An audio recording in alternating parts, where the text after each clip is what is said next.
Sojourn with the Lord.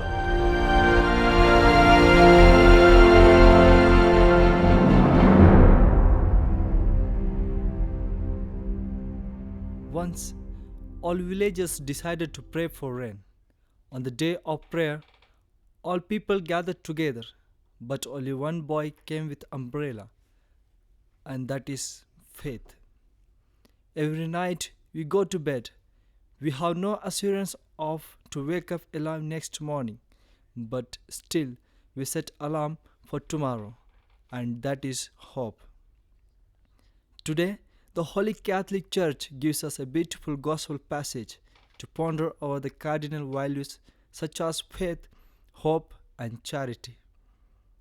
In the first verses of this chapter, we see a small description on the characters of Lazarus, Mary, and her sister Martha. Jesus had a close relationship with this family. So, the sisters sent words to Jesus: Lord, the one you love is sick. When Lazarus was sick, it was natural for them to bring their needs to Jesus, and that was a sign of faith and Mary's trust in Jesus. Jesus said, "This sickness will not end in death. It is for God's glory, so that God's Son may be glorified through it." When he heard that Lazarus was sick, he stayed where he was 2 more days. It seems strange that Jesus did not immediately act upon this great need. The delay was probably mystifying to the disciples and agonizing to Mary and Martha.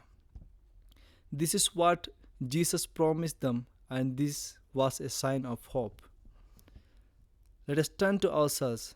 If something happens unexpectedly in our lives, normally we'll be perplexed and begin to ridicule God and others for such adversities happening in our lives. An immediate response at that moment. Never lose your hope. Wait for the God's timing. He knows what is necessary for us in each moment. That is why we read in Matthew chapter 6 verses 8. Your Father knows what you need before you ask. Without God's plan, nothing will happen in our lives. We should always have a childlike trust in our God. Now let us ask some question to ourselves. To whom we approach while we face hardship in our life? Who is our real guide to overcome such obstacles?